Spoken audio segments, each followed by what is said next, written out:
안녕하십니까. 찬양 감사합니다.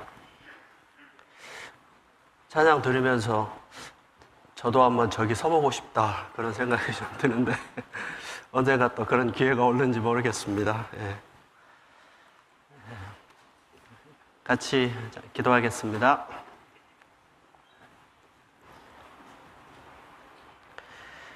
천지를 만드시고 주관해 가시는 거룩하신 하나님, 영원한 멸망과 심판에 처할 수밖에 없었던 저희들을 구원해 주시고 주님의 몸된 교회 가운데서 교제 가운데 봉사하며 전도하며 살아갈 수 있는 모든 은혜 베풀어 주신 것 진심으로 감사드립니다. 주님이 우리에게 베풀어 주신 모든 은혜에 합당하게 살아가는 저희들이 되기를 간절히 바랍니다. 세상 풍파는 늘 우리를 유혹하고 흔들리게 하지만 그때마다 주님이 우리 마음의 반석이 되어주셔서 오직 주님만을 바라보며 주님 한 분으로 기뻐하고 감사하며 살아가게 도와주시옵소서. 7차까지 모든 수양회를 잘 마치게 해주신 것 너무나 감사하고 또 수양회를 통해서 많은 새로운 열매를 허락해 주심을 감사합니다. 앞으로도 저희에게 기회 주어질 때까지 수양회를 하게 하시고 그 수양회를 통해서 더 많은 열매가 나타나기를 간구합니다. 또 더 많은 열매를 얻기 위한 수양회장을 증축하는 그런 모든 일 가운데도 함께 하셔서 안전하게 그런 모든 일들이 마쳐지기를 또 기도드립니다. 저희들 주일을 맞이하여 함께 하였습니다. 저희 교회에 이제까지 인도해 주신 것 감사하고 앞으로 남은 집회 가운데도 함께 하셔서 우리 대전교회를 통해서 많은 성령의 역사가 나타나기를 간구합니다. 주일 마땅히 함께 해야 하지만 함께 하지 못한 식구들도 계실 줄 압니다. 특별히 건강이 좋지 않으신 분들 하루속히 회복할 수 있도록 도와주시옵소서. 마음에 시험과 고난 중에 계신 성도들도 있을 줄 압니다.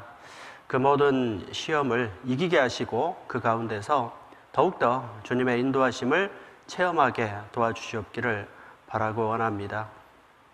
오늘 말씀의 교재 시종 전능하신 하나님께만 맡기고 의지하오며 예수님의 이름으로 기도했습니다. 아멘. 마태복음 14장 말씀을 찾겠습니다.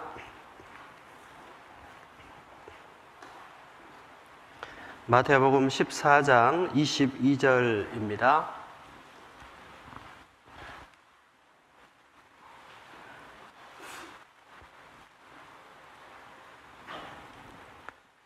마태복음 14장 22절부터 33절까지입니다.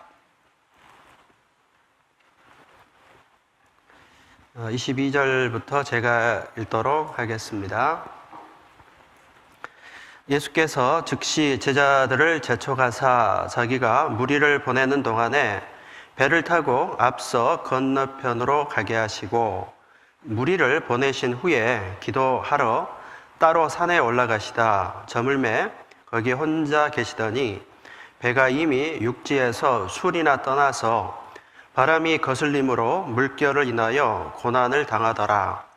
밤 사경에 예수께서 바다 위로 걸어서 제자들에게 오시니 제자들이 그 바다 위로 걸어오심을 보고 놀라 유령이라 하며 무서워하며 소리 지르거늘 예수께서 즉시 일러 가라사대 안심하라 내인이 두려워 말라. 베드로가 대답하여 가로되 주여 만일 주시어든 나를 명하사 물 위로 오라 하소서 한데 오라 하시니 베드로가 배에서 내려 물 위로 걸어서 예수께로 가되 바람을 보고 무서워 빠져가는지라 소리질러 가로되 주여 나를 구원하소서 하니 31절에서 33절은 같이 읽겠습니다. 예수께서 즉시 손을 내밀어 저를 붙잡으시며 가라사대 믿음이 적은 자여 왜 의심하였느냐 하시고 배에 함께 오름에 바람이 그치는지라 배에 있는 사람들이 예수께 절하며 가로되 진실로 하나님의 아들이로소이다 하더라. 예. 수양회가 잘 마쳐졌습니다. 1차에서 7차까지 큰 사고 없이 매 차수마다 12,000명 가량 등록이 되고 또 상담도 많이 하고 또 많은 열매가 나타난 것 같습니다. 6차, 7차는 끝차수인데 더 많은 인원이 참여를 하신 것 같습니다. 정말 그 수양회를 통해서 큰 역사가 나타나는 것에 대해서 감사한 그런 마음이 있는데요. 저희 교회에 그 수양회라는 제도가 있다고 하는 것은 큰 축복이 아닌가 생각합니다.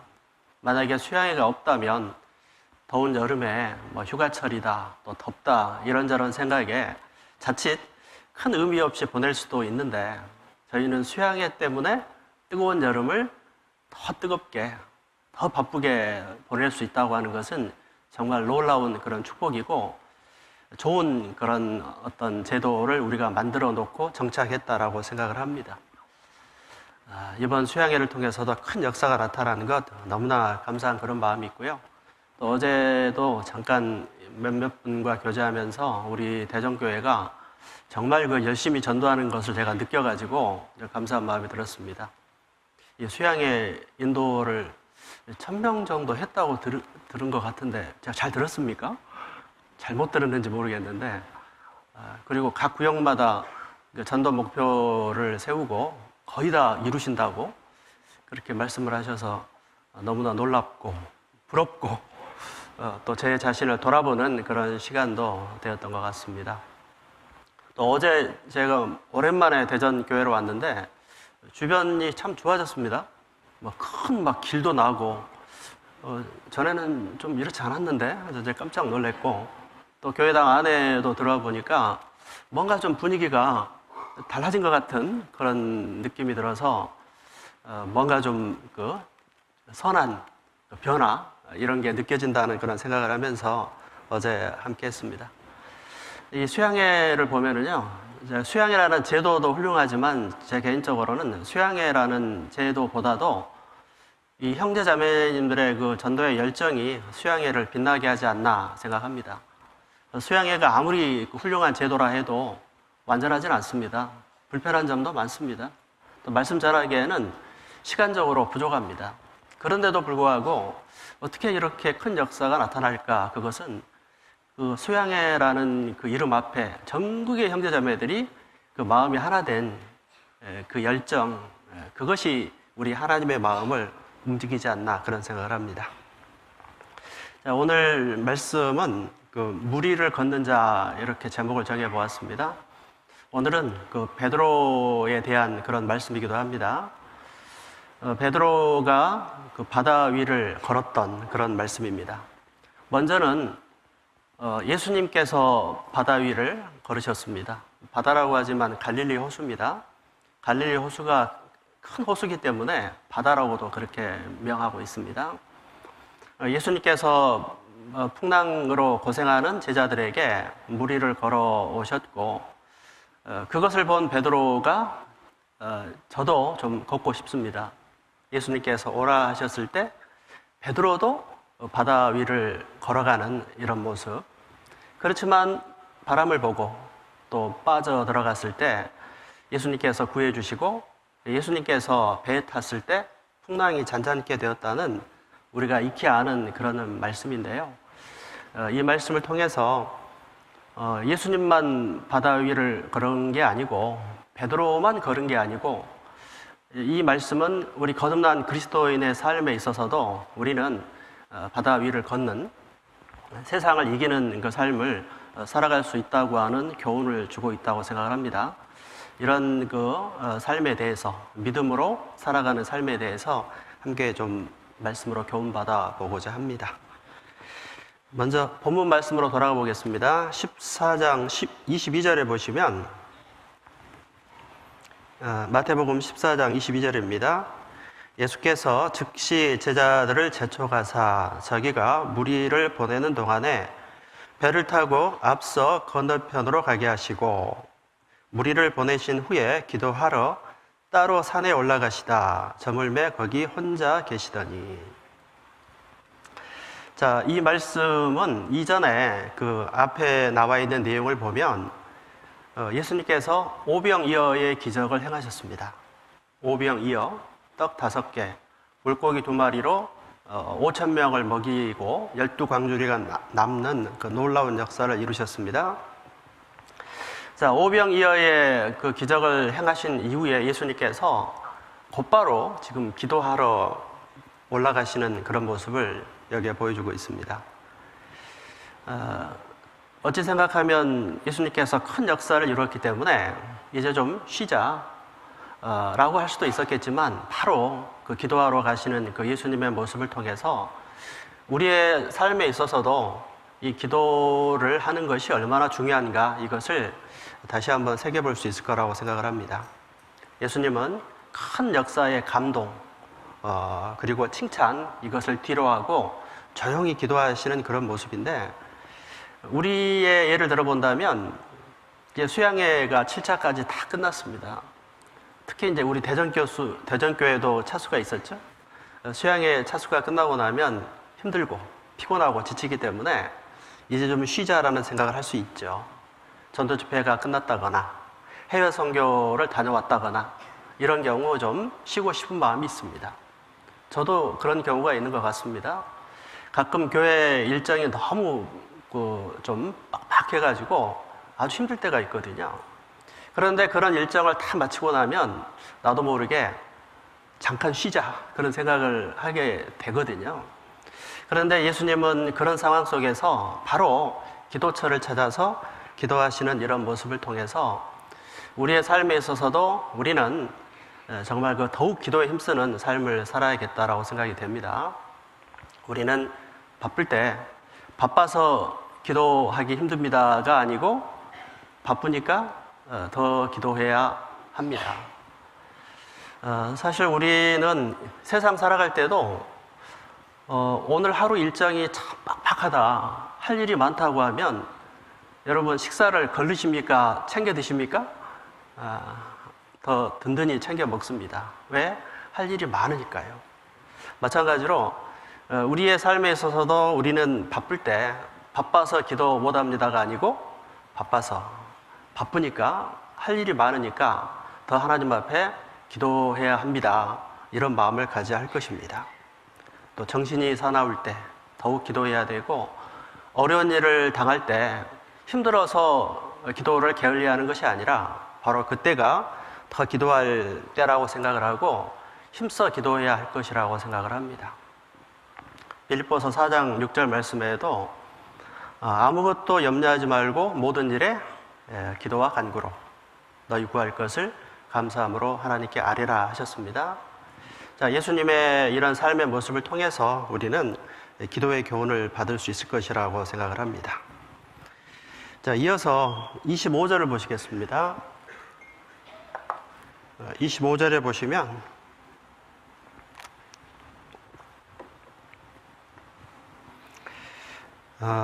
밤사경에 예수께서 바다 위로 걸어서 제자들에게 오시니, 바로 앞에 24절에 보면은 배가 이미 육지에서 술이나 떠나서 바람이 거슬림으로 물결을 인하여 고난을 당하더라. 예수님이 제자들을 먼저 보내셨는데 그 배를 타고 갔던 제자들, 이 바람이 거슬렸습니다. 물결을 인하여 고난을 당할 때, 그때 예수님께서 밤사경에 걸어서 제자들에게 배 위로 오신 겁니다.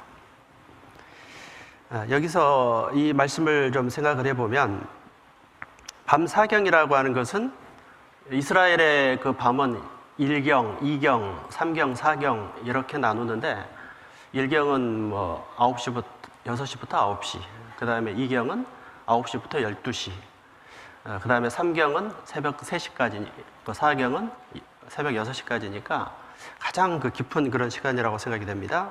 그때 이제 예수님께서 바다 위를 걸어오시는데, 여기서 예수님이 바다를 걸어오시는 이런 모습을 통해서 이 바다는 이 세상이라고 하는 것을 성경은 말합니다.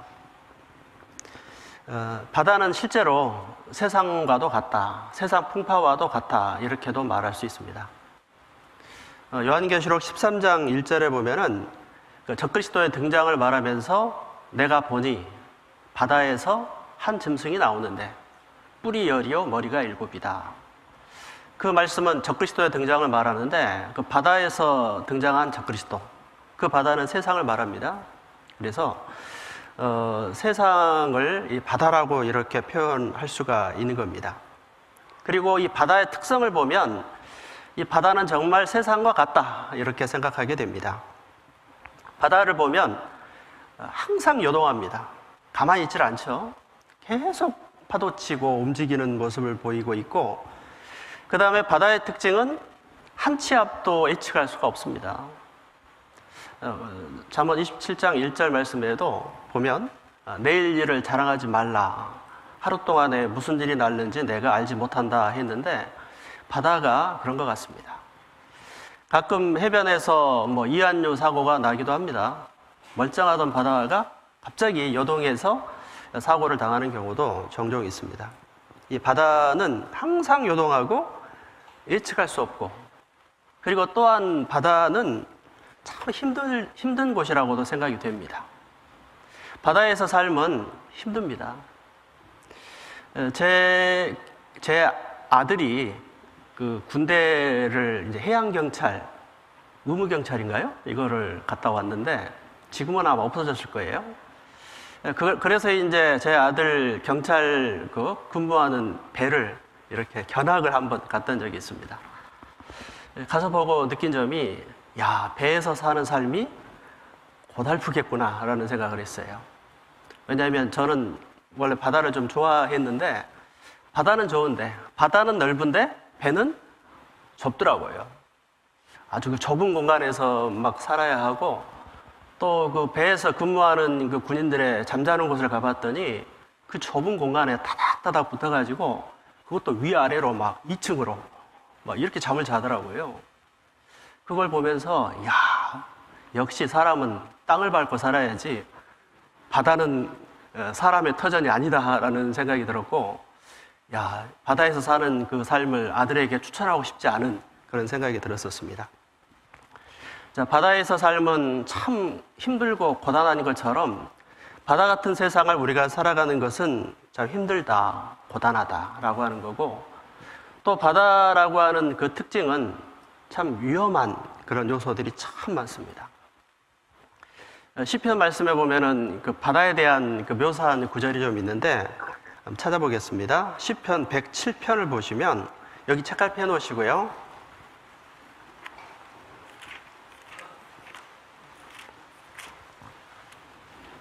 시편 107편 23절에 보시면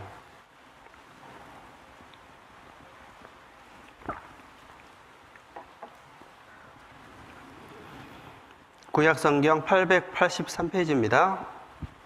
시편 107편 23절입니다. 제가 읽겠습니다.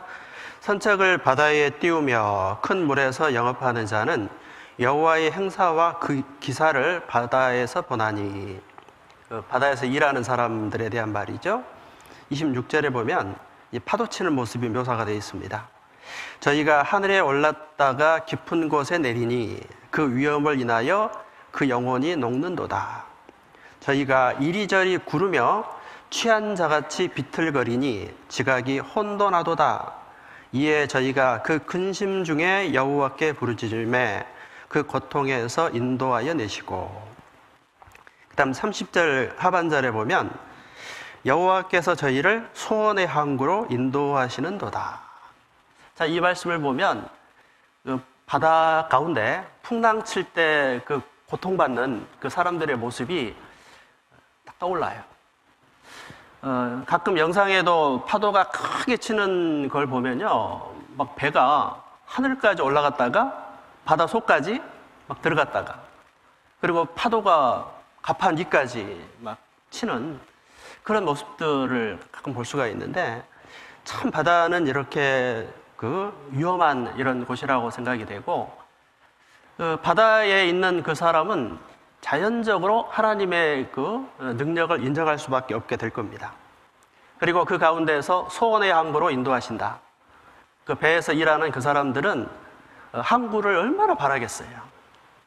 그 가운데서 항구에 인도하시는 것처럼 거친 풍파와 같은 이 세상에서 소원의 항구와 같은 곳으로 우리를 인도하시는 것이 주님이라고 하는 것을 이렇게 말씀을 한 겁니다.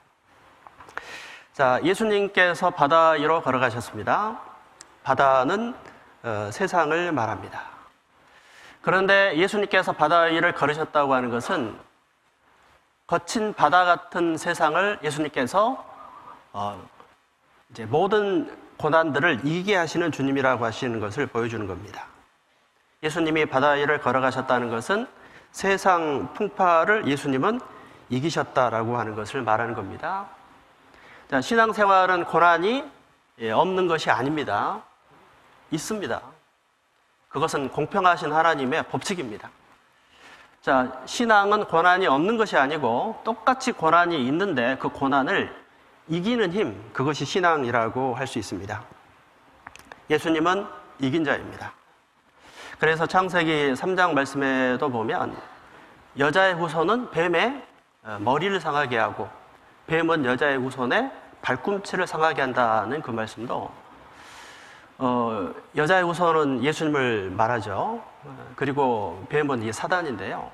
사단은 예수님의 발꿈치를 물었지만 여자의 후손 예수님은 사단의 머리를 깬다라고 하는 것은 머리를 깨는 것은 완전한 승리를 말합니다.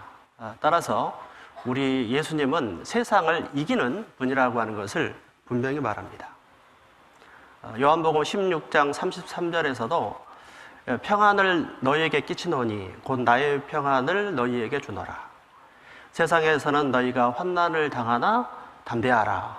내가 세상을 이기었노라. 예수님께서 말씀하신 내용, 내가 세상을 이겼다.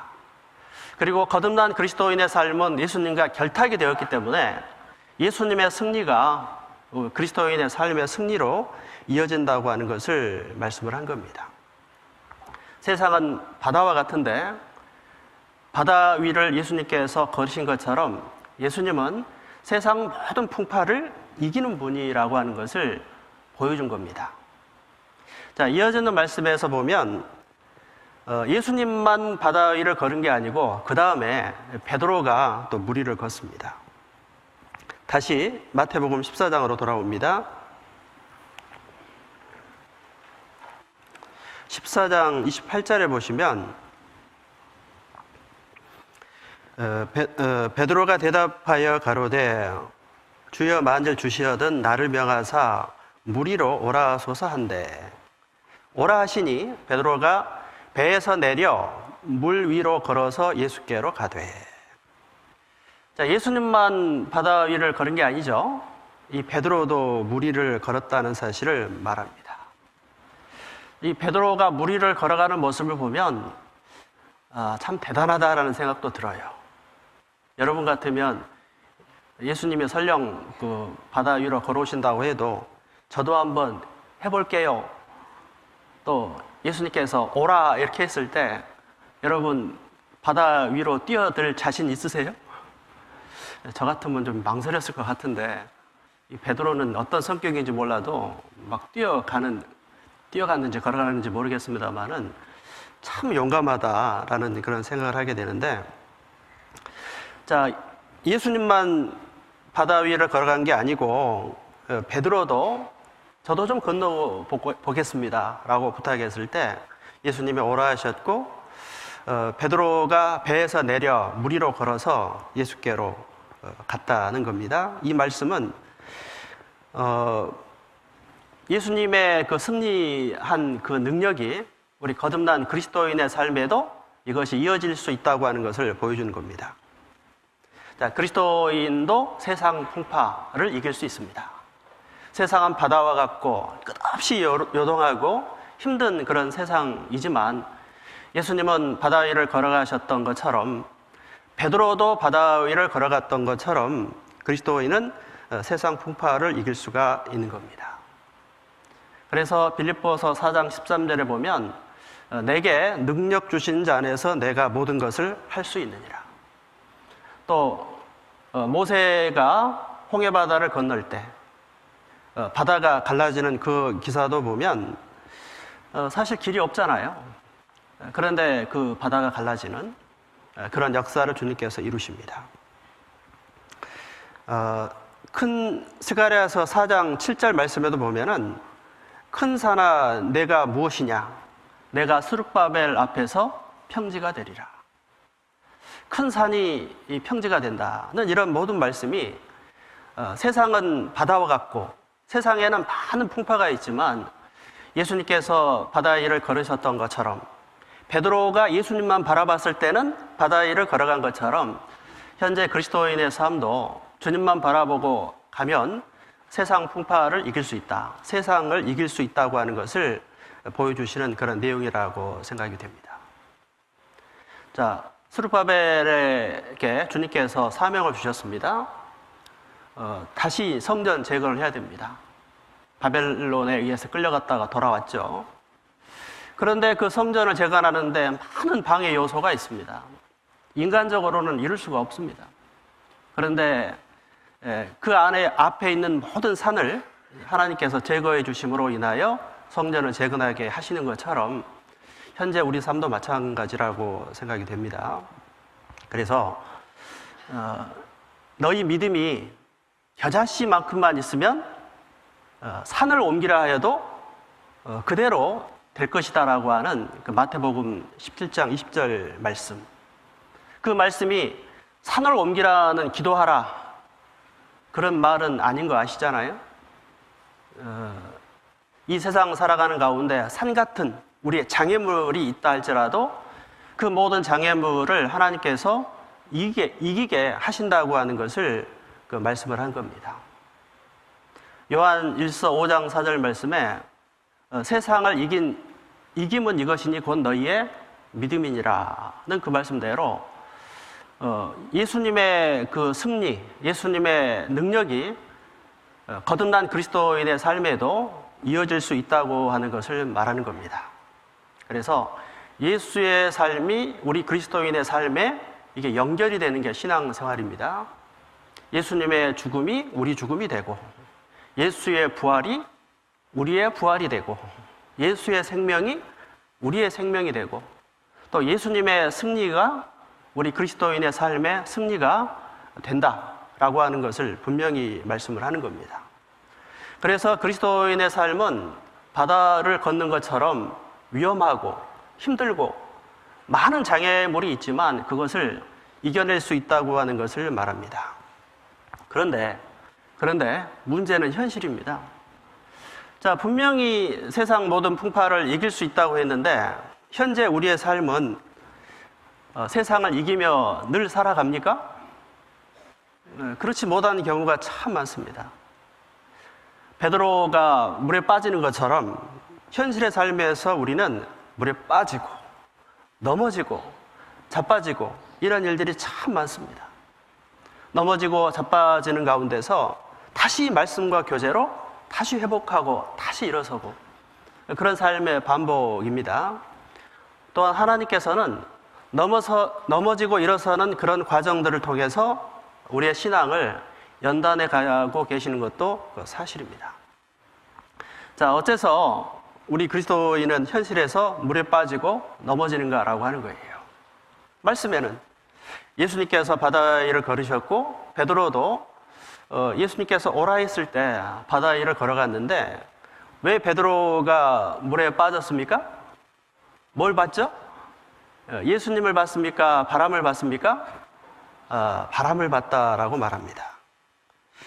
다시 마태복음 14장 30절을 보시겠습니다. 같이 읽어보겠습니다. 바람을 보고 무서워 빠져가는지라 소리질러 가로되 주여 나를 구원하소서 하니.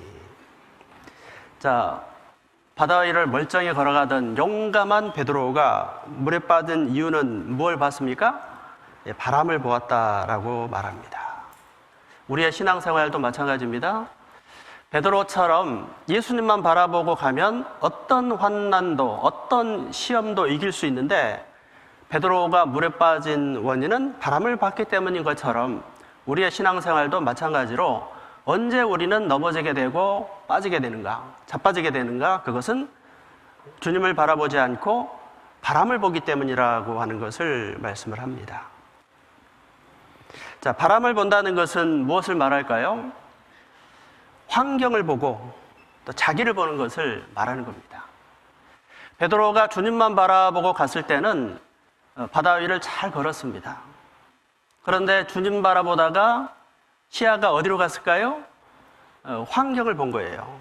옆에를 보니까 자기가 어디 있습니까? 바다 한가운데 있어요. 바다 파도를 보고 그 다음에 자기를 보니까 큰일 났죠. 이거 큰일 났구나. 자, 그것을 본 순간 이제 의심에 빠지게 되고 두려움에 이제 빠지게 되고 결국은 실패하게 되는 이런 경우가 있는 것입니다. 자, 베드로는 바다를 잘 가다가 왜 빠졌는가? 바람을 보고 빠졌습니다. 바람을 본다는 것은 주님을 바라보지 않고 환경을 보고 자기를 보는 것을 말하고, 자기를 보면, 환경을 보고 자기를 보면 염려에 빠지고 두려움에 빠지고 의심에 빠지게 되는 것입니다. 그것이 바로 문제인 겁니다. 우리의 신앙생활도 마찬가지라고 할 수가 있을 겁니다. 구약 성경의 예를 들어본다면 잘 나가던 사울 왕이, 다윗을 쫓던 그 사울 왕, 초대 왕이었던 사울 왕이 왜 그렇게 넘어지게 되었는가는 부분도 같은 맥락에서 생각해 볼 수 있다고 생각이 되는데요. 여기 책갈피 그대로 두시고 사무엘상 18장을 찾아보시겠습니다.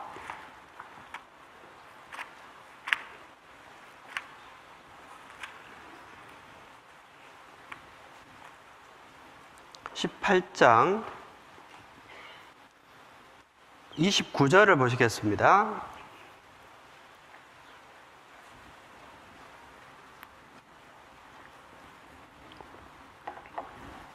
(18장) 29절 같이 읽어보겠습니다. 사울이 다윗을 더욱 두려워하여 평생에 다윗의 대적이 되니라. 이 사울이 왜 그 다윗의 대적이 됐는가? 그 마음속에 무슨 마음입니까? 더욱 두려워했다라고 기록하고 있습니다. 왜 사울은 두려워했을까요? 환경만 보니까 두려움이 온 겁니다. 하나님만 바라봤으면 하나님의 역사, 하나님의 계획 앞에 마땅히 순종을 하고 자기 길만 갔으면 얼마나 좋겠습니까? 바로 앞에 28절에 보면 여호와께서 다윗과 함께 계심을 사울이 보고 알았고 사울의 딸 미갈도 그를 사랑하므로. 사울은 알았습니다. 여호와께서 다윗과 함께 계심을 알았어요. 자, 천지 만물을 창조하신 하나님께서 인정하고 존중히 여기는 다윗이라면 그것을 받아들이고 인정해야 되는데, 이렇게 하나님만 바라봤으면 좋았을 텐데 그렇지 못한 것이죠. 그래서 환경만 보고 자기만 보고 하나님을 바라보지 않으니까 결국 두려운 마음이 더욱 듭니다. 그래서 신앙적으로 이제 넘어지는 그 길을 택하게 된 것을 보여주고 있는 겁니다. 자, 베드로가 멀쩡하게 바다 위를 걸어가다가 왜 빠졌는가? 바람을 봤다라고 하는 것, 그것은 바로 주님을 바라보지 않고 환경을 보고 자기를 본 결과 염려에 빠지고 두려움에 빠지고, 마찬가지로 우리 신앙생활도 같은 원리가 있습니다. 자, 주님을 바라보고 가야 되는데 우리는 자꾸 주변을 보고 환경을 보기 때문에 넘어지게 되는 겁니다. 자, 마태복음 14장으로 다시 돌아옵니다. 31절에 보겠습니다. 예수께서 즉시 손을 내밀어 저를 붙잡으시며 가라사대 믿음이 적은 자여 왜 의심하였느냐 하시고, 그 다음 주님이 하신 말씀이 왜 의심하였느냐. 자, 바람을 보면, 환경을 보면 그 다음에는 이제 의심에 빠지게 됩니다. 자, 의심에 빠지는 기도는 응답되지 못합니다. 야고보서 1장 6절에 오직 믿음으로 구하고 조금도 의심하지 말라. 의심하는 자는 마치 바람에 밀려 요동하는 바다 물결 같다 이렇게 말씀을 했습니다. 믿음으로 구해야 합니다. 자, 세상을 보니까, 환경을 보니까 의심이 오고, 그 결과 이제 그 기도는 하나님 앞에 응답되지 못하는 이런 결과를 맺게 되는 것을 이렇게 보여준 겁니다. 자, 의심하는 기도는 응답되지 못합니다. 그 다음 32절을 보시겠습니다. 32절에 보시면 배에 오름에 바람이 그치는지라. 배에 있는 사람들이 예수께 절하며 가로되 진실로 하나님의 아들이로소이다 하더라. 32절 말씀에 보면은요, 배에 오름에 바람이 그치는지라 이렇게 말씀을 하고 있습니다. 자, 예수님께서 배에 올랐습니다. 그랬더니 바람이 그쳤습니다. 자, 요동치는 그 바다, 그 앞에 있는 말씀을 보면은 24절에 바람이 거슬림으로 물결을 인하여 고난을 당하더라. 파도 때문에 많은 고생을 했던 제자들인데 그 배에 예수님께서 올라타니까 어떤 일이 있습니까? 바람이 그쳤다 이렇게 말씀을 하고 있습니다. 자, 이 말씀을 통해서 또 우리가 알 수 있는 것은 주님이 함께 계시면 바람이 이제 그친다라고 하는 것을 이렇게 보여주는 겁니다. 따라서 우리는 신앙생활 가운데서 내 신앙의 배에 주님을 모셔드리는 것이 신앙 승리의 비결이라고 하는 것을 분명하게 알 수가 있는 것입니다. 내 신앙의 배에 주님을 모시면 파도가 이제 잔잔하게 되는 것처럼 그 모든 시험과 어려움들을 이길 수 있다고 하는 것을 말씀을 하는 겁니다. 갓난 아기가 있다고 한다면 갓난 아기는 엄마가 있어야 안심합니다. 다른 것은 다 있어도 엄마가 없으면 불안합니다. 엄마가 있을 때 비로소 아이의 마음속에는 평정심을 찾게 되는 것처럼 우리 신앙도 마찬가지다. 우리는 바다 같은 세상을 가고 있습니다. 어떤 면에서 항해자와도 같습니다. 거친 바다 같은 세상을 인생의 바다에 내 몸을 싣고 가는 거예요. 자, 많은 위험 요소가 있고 이기기 어려운 그런 환난의 요소들이 있을 수 있습니다. 이것을 이기는 그 비결은 무엇인가? 예수님께서 배에 올랐을 때 그 파도가 잔잔하게 된 것처럼 내 삶에 주님을 모실 때 그 모든 파도가 잔잔하게 되는 것처럼 우리 마음속에 평정심을 갖게 된다고 하는 것을 말씀을 하는 겁니다. 그 다음 마태복음 14장 36절 말씀을 보시겠습니다. 또 같이 읽어보겠습니다. 다만 예수의 옷가에라도 손을 대게 하시기를 간구하니 손을 대는 자는 다 나음을 얻으니라. 예수님의 옷가에라도 손을 대는 자는 다 나았다라는 그 말씀대로 우리 인생의 배에 주님이 함께 타 계실 때 그때 모든 문제는 해결이 된다고 하는 것을 분명하게 말씀하시는 그런 내용입니다. 그렇죠? 오늘 그 본문 말씀과 좀 연관되는 유명한 그 찬양이 있습니다. 아주 유명한 그 찬양, 그 무리를 걷는 자라는 그런 찬양 다 거의 들어보셨을 거라고 생각하는데 그 광주교회 찬양대에서 무리를 걷는 자라는 찬양을 해가지고요 유튜브에 영상 올려놨는데 저도 다시 한번 확인해 봤는데요 조회수가 몇일까요? 105만. 조회수가 105만이더라고요. 105만이란 말은 우리 교회 식구들 외에도 뭐 세상 사람들도 많이 들었다는 그런 말 같아요. 대박이죠. 그렇게 유명한 그런 찬양, 무리를 걷는 자라는 그 찬양이 이 베드로가 이 무리를 걸어가는 이 모습을 연상할 수 있는 그런 찬양이라고 생각이 돼요. 거기 가사에 보면은 주님 나를 부르시니 의심치 않고 바다로 나아가리라. 주님 보고 계시기에, 주님 여기 계시기에 그런 가사가 있어요. 주님 여기 계시기에 이 깊은 바다가 반석이 되고 바다 일을 나아가리라, 그런 가사가 있거든요. 불러드리고 싶은데 자신이 없네요. 도저히. 나중에 들어보세요. 네, 그 가사 내용이 그런 내용인데 상당히 우리 그리스도인의 마음에 감동을 주는 것 같아요. 저도 이 찬양을 들어보고 우리 교회에서 만든 찬양은 아니죠. 그런데 그 가사가 우리 신앙하고 상당히 좀 밀접한 관계가 있기 때문에 감동을 많이 주는 것 같아요. 바다 같은 우리가 세상을 삽니다. 예측할 수 없고 힘든 이런 세상을 살아가는 가운데 이것을 이기는 그 방법, 베드로가 물 위를 걸어갈 때 예수님만 바라보고 가는 것처럼 우리가 믿음으로 살아갈 때 그 모든 세상 풍파를 이길 수 있다고 하는 것을 그 찬양하는 그런 내용입니다. 자, 배에 예수님께서 올랐을 때 파도가 잔잔해진 그 말씀을 통해서 이것은 또 우리에게 무엇을 교훈하는가? 우리 신앙생활의 승리의 비결은 바로 예수님을 보라, 주님을 모시라. 즉 다시 말하면 믿음으로 사는 삶이 승리의 보증이 된다라고 하는 것을 말씀하시는 그런 내용이라고 생각이 됩니다. 자, 우리의 신앙생활은, 그리스도인은 무엇으로 사는가? 믿음으로 사는 겁니다. 로마서 1장을 찾아보겠습니다.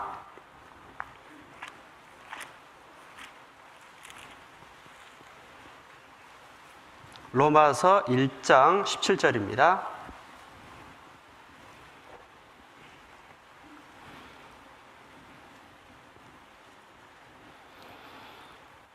로마서 1장 17절 말씀 찾으셨으면 같이 읽어보겠습니다. 복음에는 하나님의 의가 나타나서 믿음으로 믿음에 이르게 하나니 기록된 바 오직 의인은 믿음으로 말미암아 살리라 함과 같으니라. 여기 말씀에 의인은 무엇으로 삽니까? 믿음으로 산다, 이렇게 말하고 있습니다. 그래서 우리 신앙생활의 승리의 비결은 뭐냐? 의인은 믿음으로 살리라. 주님만 바라보고 나가라는 겁니다. 베드로가 주님만 바라봤을 때는 바다 위를 잘 걸어간 것과 같습니다. 히브리서 12장 2절에 보면 믿음의 주요 온전케 하신 이인 예수를 바라보자. 신앙생활은 나를 보는 겁니까? 주님을 보는 겁니까? 주님을 봐라. 환경을 보는 겁니까? 주님만 보는 겁니까? 주님만 바라보는 겁니다. 시편 62장 1절에 보면 나의 영혼이 잠잠히 하나님만 바라며, 하나님도 바라는 게 아니고 하나님만, 오직 신앙생활은 주님만 바라보는 겁니다. 따라서 주님 한 분만으로 즐거워하고 주님 한 분만으로 감사할 수 있어야 됩니다. 자, 세상 모든 일이 어렵고 내 생각대로 되지 않는다고 해도 주님 한 분만으로 내가 구원받고 주님 안에 온전하게 살아가는 그 한 가지만으로도 기뻐하고 감사할 수 있는 것이 신앙입니다. 이런 주님만 바라봐야 그 말씀이 이루어지는 거예요. 항상 기뻐하라, 쉬지 말고 기도하라. 범사에 감사하는 삶이 어떻게 이루어지겠습니까? 그 말씀이 이론입니까? 어떻게 그 말씀이 우리 삶에 이루어질 수 있습니까? 그것은 우리가 믿음으로 살 때, 주님만을 바라볼 때, 나의 영혼이 잠잠히 하나님만 바랄 때 그 말씀은 실제로 이루어질 수가 있는 것입니다. 자, 구원방조는 안전합니다.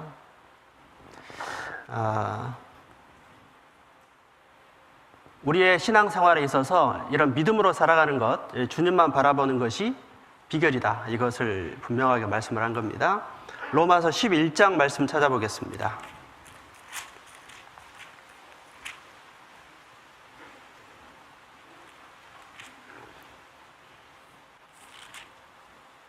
(11장) 29절 말씀입니다.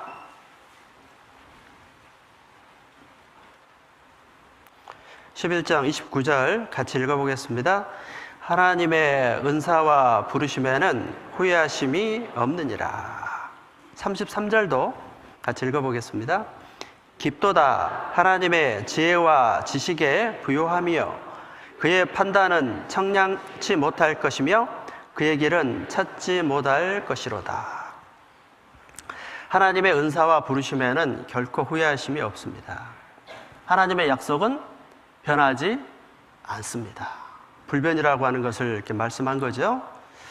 그래서 하나님의 은사와 부르심에는 후회하심이 없고, 또 33절에 깊도다 하나님의 지혜와 지식에 부요함이요.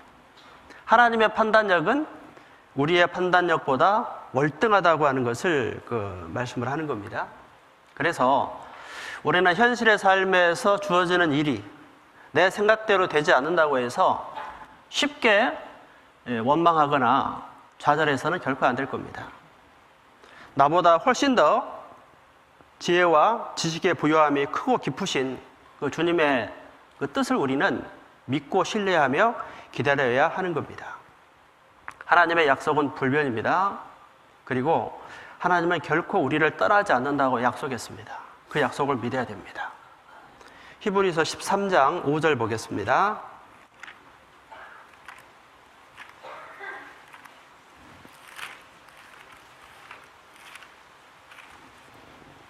히브리서 13장 5절입니다.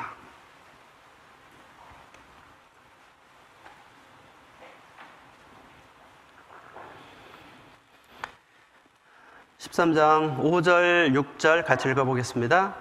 돈을 사랑치 말고 있는 바를 족한 줄로 알라. 그가 친히 말씀하시기를 내가 과연 너희를 버리지 아니하고 과연 너희를 떠나지 아니하리라 하셨느니라. 그러므로 우리가 담대히 가로되 주는 나를 돕는 자시니 내가 무서워 아니하겠노라. 사람이 내게 어찌하리요. 자, 5절 하반절에 보면 내가 과연 너희를 버리지 않고 과연 너희를 떠나지 않겠다. 절대 주님은 우리를 떠나지 않겠다 이렇게 약속을 하셨습니다. 그리고 6절에는 주는 나를 돕는 자시니, 하나님께서 우리를 돕는 자 가운데 계시다고 하는 것을 이렇게 말씀하고 계신 겁니다. 자, 그리고 하나님은 지금도 우리를 위해서 일하고 계신 분이기 때문에 우리는 주님만 바라보고 살아가는 삶, 오직 믿음으로 사는 그것이 세상을 이기는 그런 길이라고 하는 것을 말씀한 겁니다. 요한복음 5장 17절에 보면 아버지께서 일하시니 나도 일한다, 그 말씀이 있는데 하나님께서 일하고 계십니다. 예수님께서도 그 일을 하러 오셨습니다. 하나님이 쉬지 않으십니다. 성경에 만군의 여호와의 열심히 이루리라, 쉬지 아니하시리라, 그런 표현의 말씀들이 여러 군데 있습니다. 자, 하나님께서 인류를 구원하고자 하는 그 약속의 말씀을 우리에게 주셨고 그 일을 이루기까지 쉬지 않으시는 거예요. 쉬지 않으시는 하나님. 그래서 약속을 반드시 이루시고 과연 버리지 않고, 절대 버리지 않고 우리를 도우신다고 하시는 그 주님의 말씀, 그 약속의 말씀을 우리는 굳게 붙잡아야 되는 겁니다.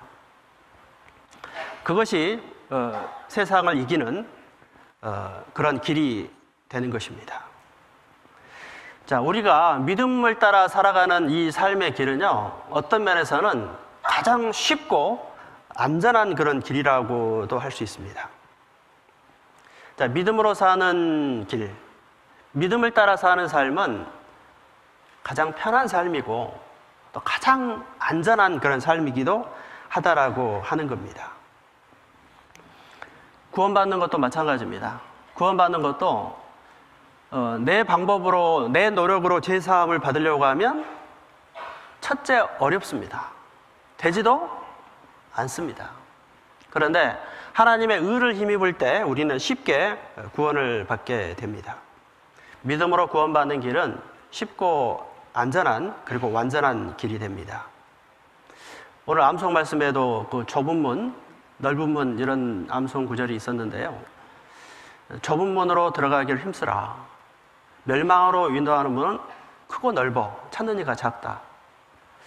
자, 이 말씀에서 자칫 오해하면요, 이 좁은 문이 바로 우리 예수님을 말하잖아요. 좁은 문은 아주 어려운 길이라고 생각할 수도 있어요. 그건 그렇지 않습니다. 이번 수양회 때 상담할 때 어떤 분도 그 질문을 하더라고요. 이 천국 문은 좁은 문이라고 하니까 굉장히 막 어렵다 이렇게 생각을 할 수 있죠. 근데 반대죠. 천국 문은 가장 쉬운 길인데 왜 좁은 문이냐? 어려워서 좁은 게 아니고 가장 쉬운 길인데 많은 사람이 찾지 않는다. 그래서 좁은 문인 거죠.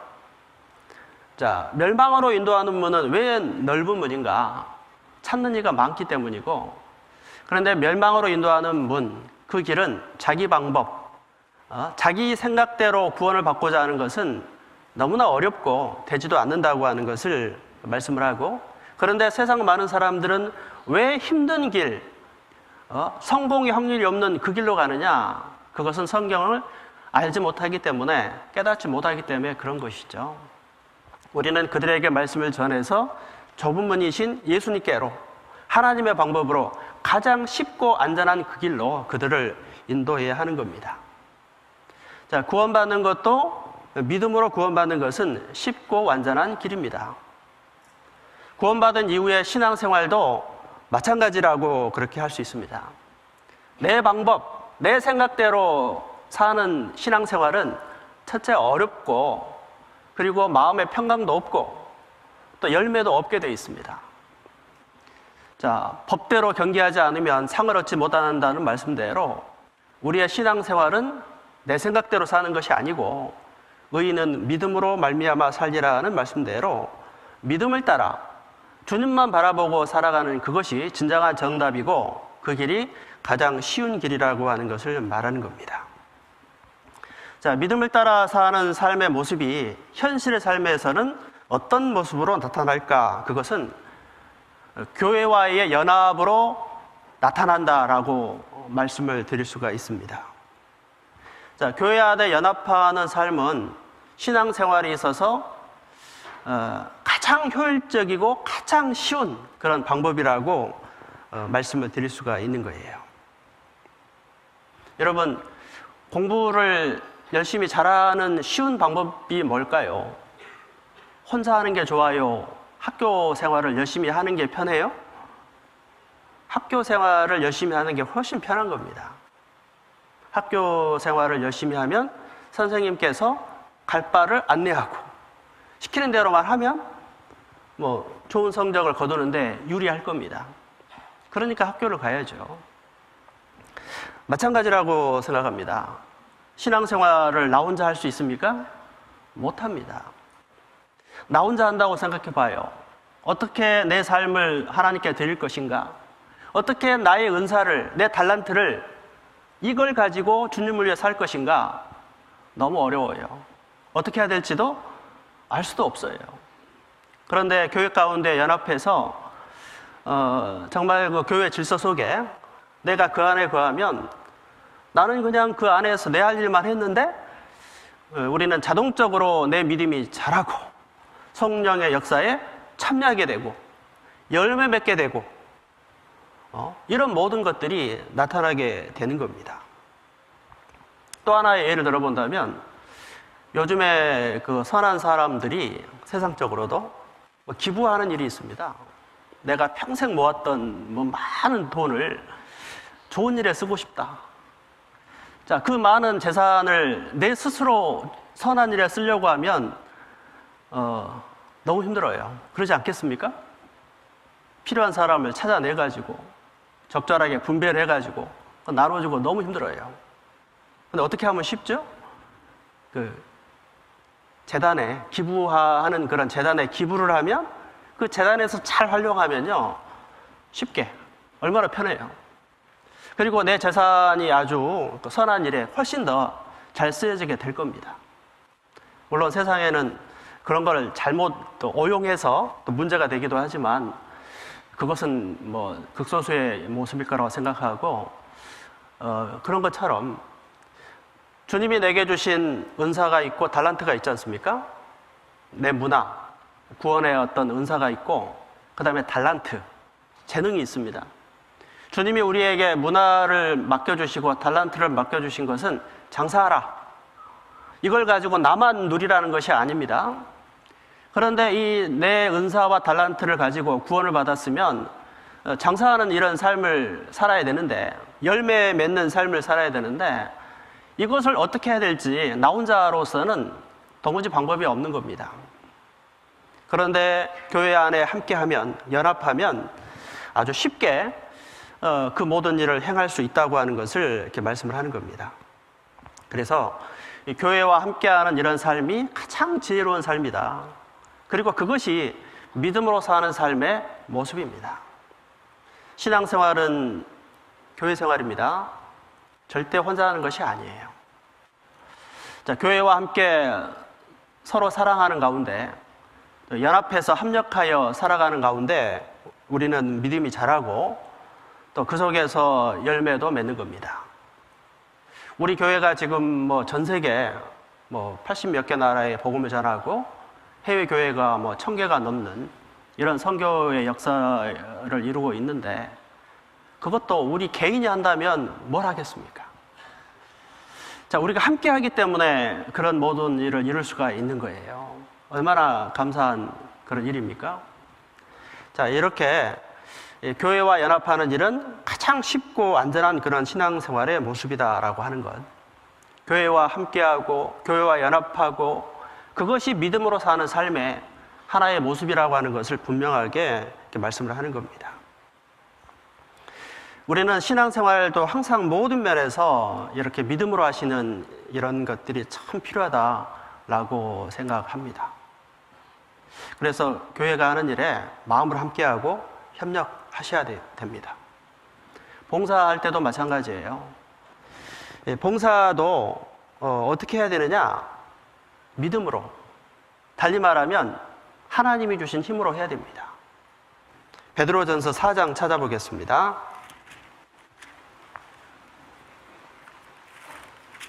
베드로전서 4장 11절에 보시겠습니다.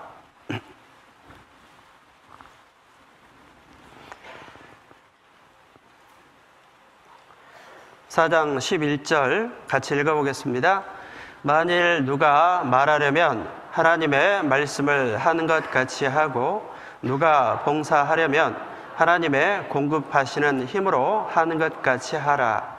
이는 범사에 예수 그리스도로 말미암아 하나님이 영광을 받으시게 하려 함이니, 그에게 영광과 권능이 세세 무궁토록 있느니라. 아멘. 자, 여기에 말씀에 보면은 누가 말하려면 하나님 말씀을 하는 것 같이, 또 봉사하려면 하나님의 공급하시는 힘으로 하는 것 같이 하라 하셨습니다. 자, 우리가 교회 생활이라고 하면 주님 안에 거하는 이런 생활인데, 교회 생활은 또 달리 말하면 봉사하는 삶이기도 합니다.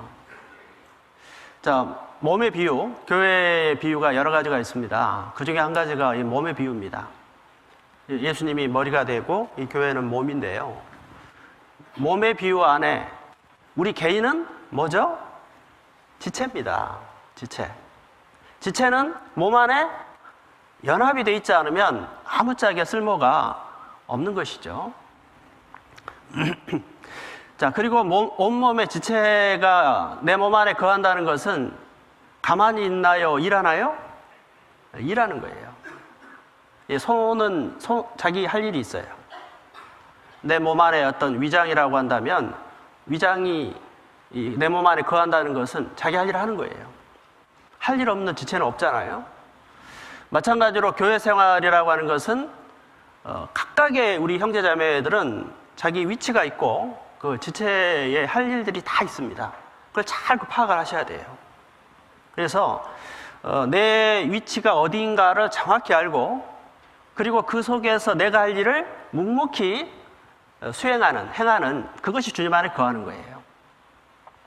그런 가운데 있으면 온 몸을 통해서 머리의 뜻이 성취가 되고 그 열매 맺는, 상급을 쌓는 그런 일도 이루어지게 되는 겁니다.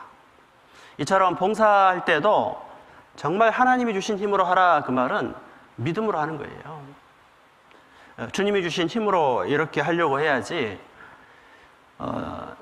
주님을 바라보지 않고 왜 봉사하는 가운데서 자칫 실패하고 넘어지게 되는가? 그것도 주님만 바라보는 게 아니라 파도를 보고, 파도를 봤다, 바람을 본다고 하는 것은 주변을 보는 겁니다. 그때 이제 우리 신앙도 넘어지게 된다고 하는 것을 말씀을 하는 겁니다.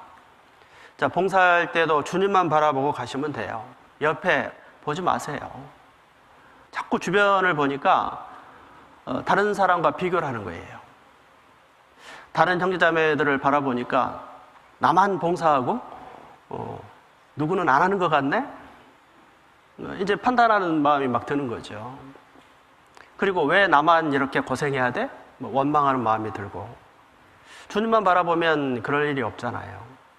주님만 바라보고 가면 옆에 형제자매들이 도와주는 것도 은혜, 감사하고, 또 때에 따라서는 나 혼자 더 많이 봉사하는 것도 그것도 은혜 아닙니까?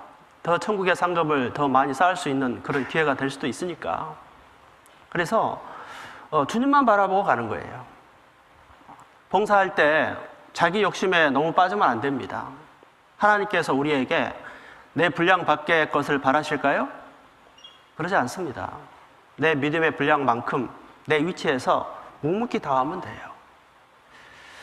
내 스스로 어떤 목표를 크게 정해놓고 거기에 막 도달하지 못한다고 해서 너무 낙심하고 좌절하고, 또는 그 자기 생각에 미치지 못하는 그것 때문에 다른 형제자매들을 막 불편하게 하고 힘들게 하고, 또 자기가 정한 그 원칙에 의해서 그 봉사가 즐겁지 않게 되는, 스스로도 그렇고 자기 마음이 불편하면 사람은 다른 사람을 또 불편하게 만듭니다.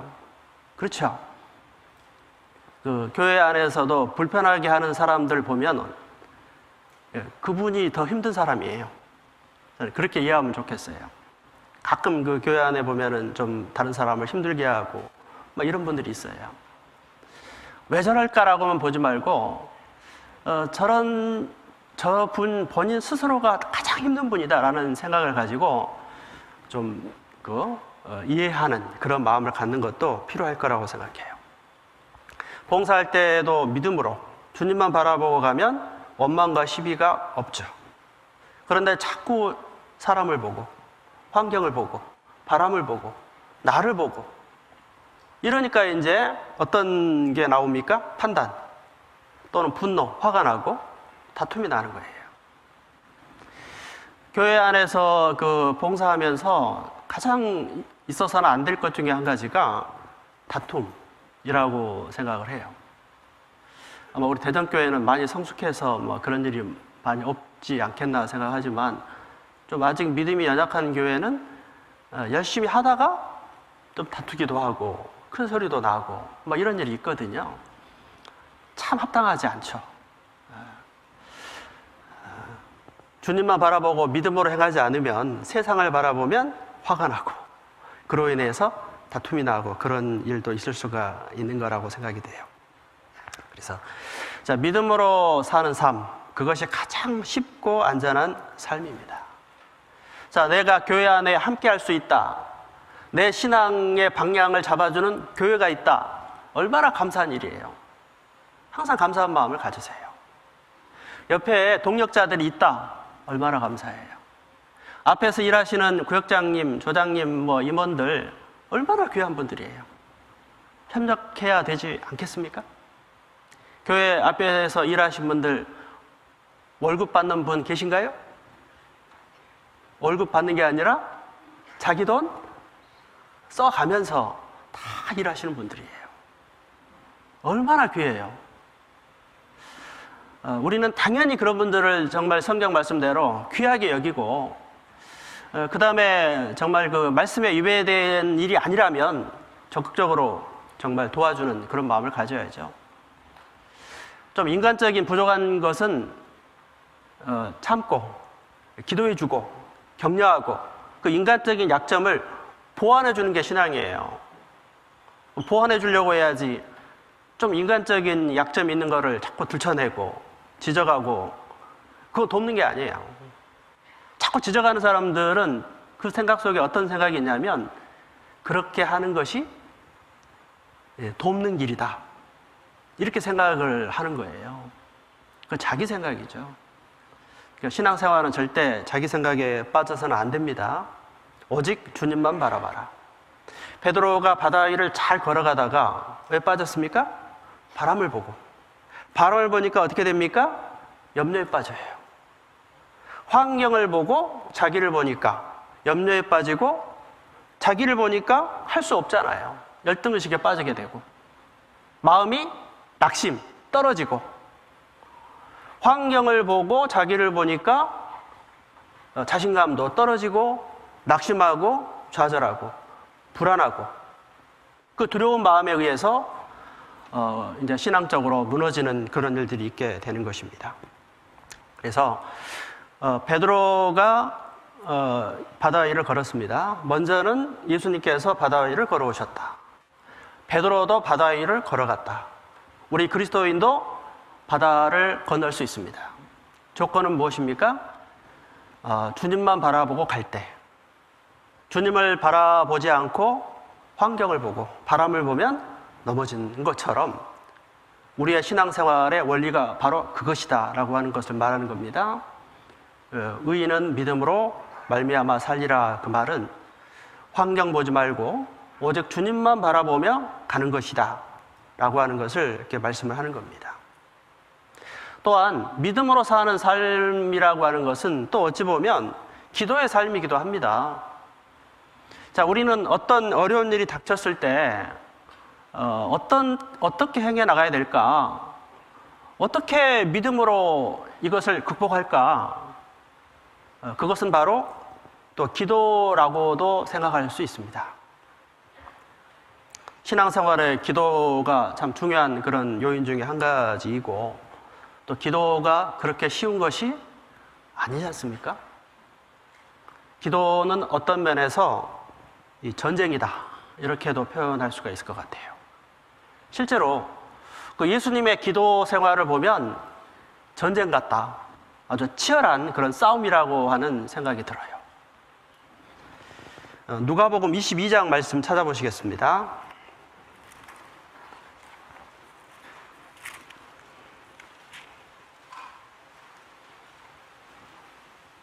누가복음 22장 44절입니다.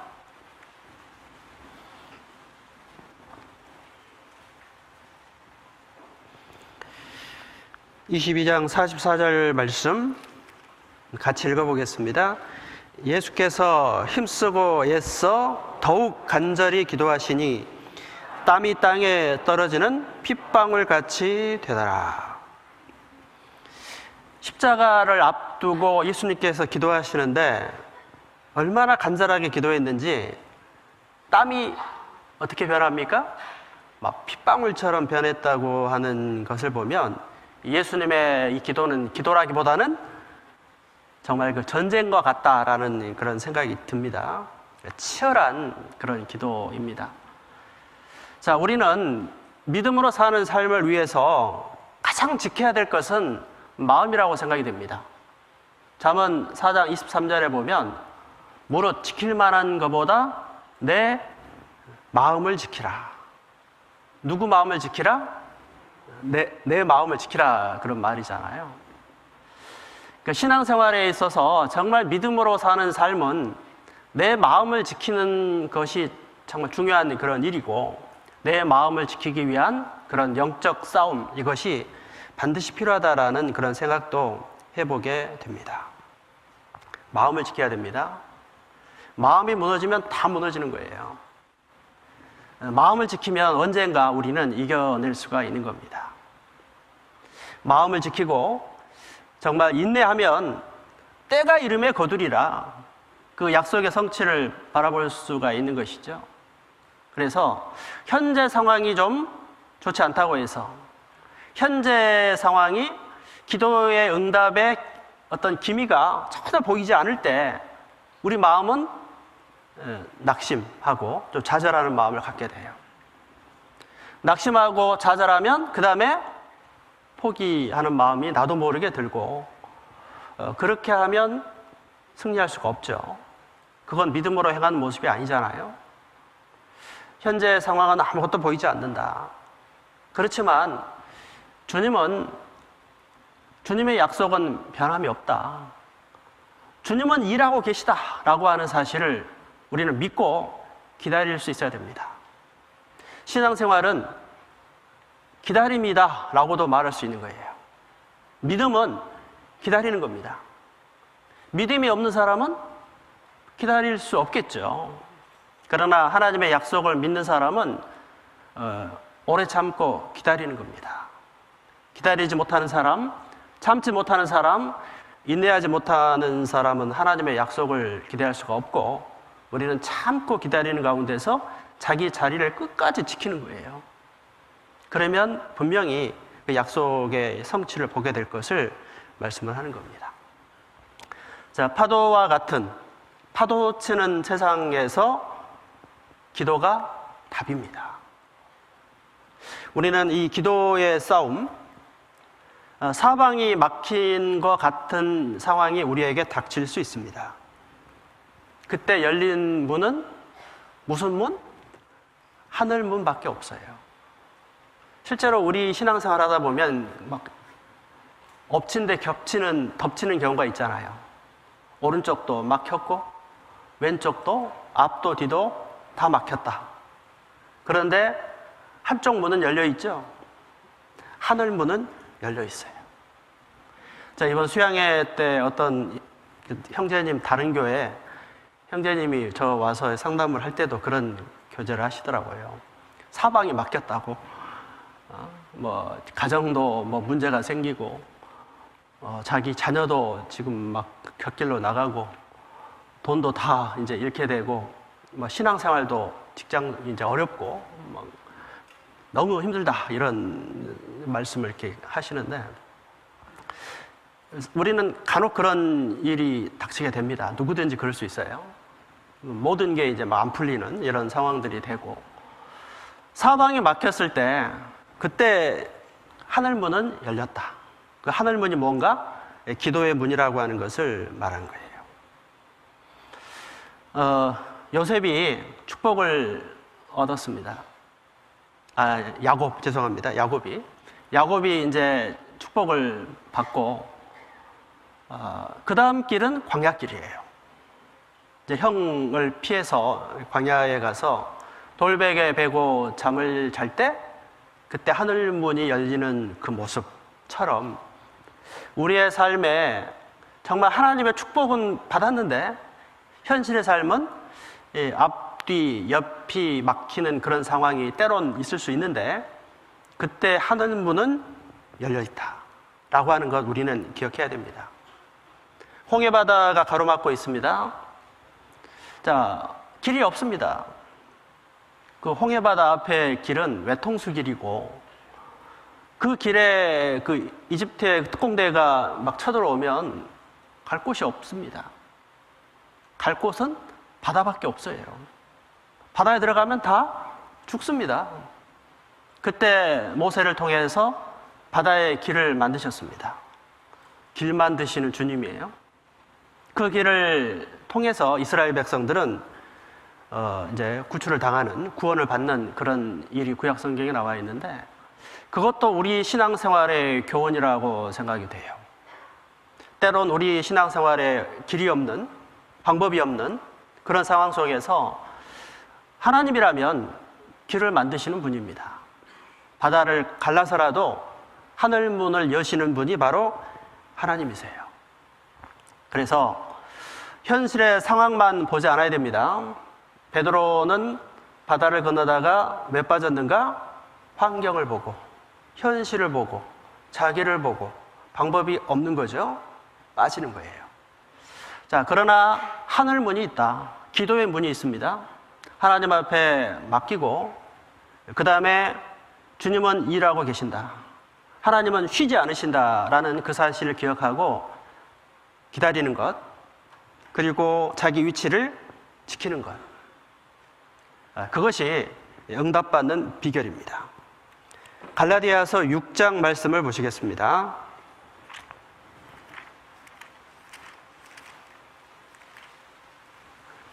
6장 9절 보시겠습니다.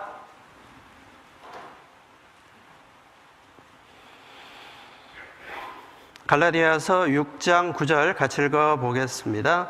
우리가 선을 행하되 낙심하지 말지니 피곤하지 아니하면 때가 이름에 거두리라. 선을 행하되 낙심하지 말라. 포기하지 말라. 피곤치 않으면 때가 이름에 거두리라. 피곤하다 그 말은 포기하는 거죠. 자, 우리는 주님의 응답, 하나님의 도우심을 우리는 전적으로 믿어야 됩니다. 하나님의 약속은 변함이 없습니다. 하나님의 모든 은사와 부르심에는 후회하심이 없습니다. 하나님은 약속의 하나님, 기적의 하나님, 우리는 그 사실을 믿고 나가야 하는 겁니다. 데살로니가 후서 3장입니다.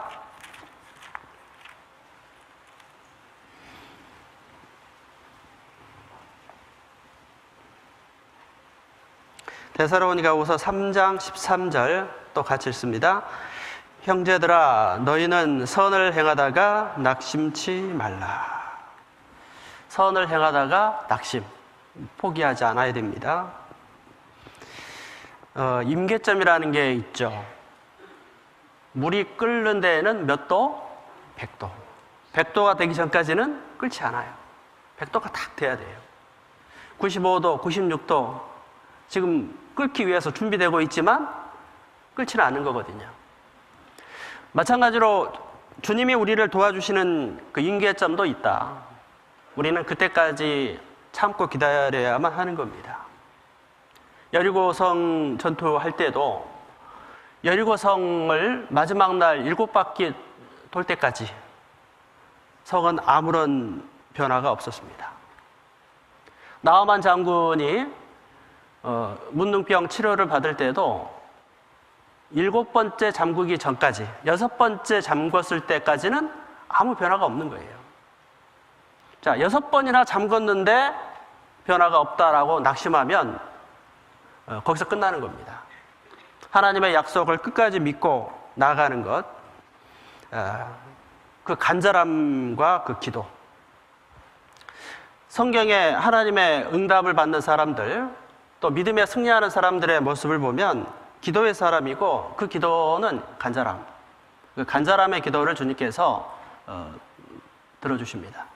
시편에 새벽에 주님 앞에 기도한다는 말씀이 참 많은데 그 성경의 새벽이라고 하는 것은 간절함의 표현이에요. 왜 새벽에 잠을 안 자고 기도합니까? 꼭 새벽에 기도해서 응답이 아니고 그 새벽에 일어나서 기도한다라고 하는 것은 간절함이거든요. 그 간절함의 기도를 그 기도가 하나님의 마음을 감동을 시키는 거예요. 소경 거지 바디메오 예수님을 만났을 때 외칩니다. 주변 사람들이 야단을 칩니다. 그렇다고 해서 이 바디메오는 입을 다물 수가 없죠. 그 간절함, 그 간절함을 예수님께서 받아주신 겁니다. 자, 우리는 그런 마음을 가지고요, 그 기도를 하고 그 기도를 반드시 들어주신다라는 그 믿음을 가지고 그 간절함을 가지고 나가야 됩니다. 이것이 신앙 승리의 비결이라고 하는 것을 말씀을 한 거예요. 그래서 아주 유명한 말씀이죠. 베드로가 무리를 걸었던 그 사건. 먼저는 예수님께서 무리를 건너오셨고 베드로도 무리를 건너갔습니다. 그 파도 치는 그 바다는 세상과 같죠. 우리는 세상이라는 거친 바다를 항해하는 항해자와 같은데 그 가운데서 우리가 그 세상 풍파를 이기는 길, 그것은 바로 주님만 바라봐라. 절대 바람을 보지 않아야 된다. 환경을 보지 않아야 됩니다. 자기만 바라보지 말고 주님을 바라봐야 되고, 또 예수님이 배에 탔을 때 풍랑이 잔잔해지는 것처럼 우리 신앙의 배에 예수님을 모셔드릴 때 우리는 어떤 상황 속에서도 승리하고 이길 수 있는 겁니다. 하나님은 쉬지 않으십니다. 반드시 약속을 이루시는 그 분이라고 하는 믿음을 가지고 우리는 잘 참아야 됩니다. 이 신앙생활의 인내라는 게 참 중요해요. 잘은 못해도 견디기만 해보세요. 잘 참기만 해보세요. 반드시 하나님의 약속의 성취를 보게 될 겁니다. 그 믿음을 가지고 승리하는 우리의 삶이 되기를 바랍니다. 기도하겠습니다.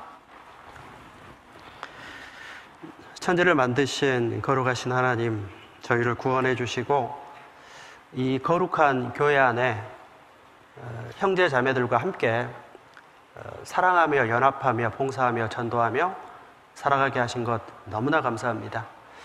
주님 오신 날까지 교회와 함께 서로 사랑하며 합력하여 복음을 전하고 주님을 기쁘시게 하는 삶을 살기를 간절히 바랍니다. 대전교회 가운데 함께 하셔서 우리 교회를 통해서 이루고자 하시는 하나님의 선한 뜻을 더욱 이루어 주시옵소서. 예수님의 이름으로 기도했습니다. 아멘.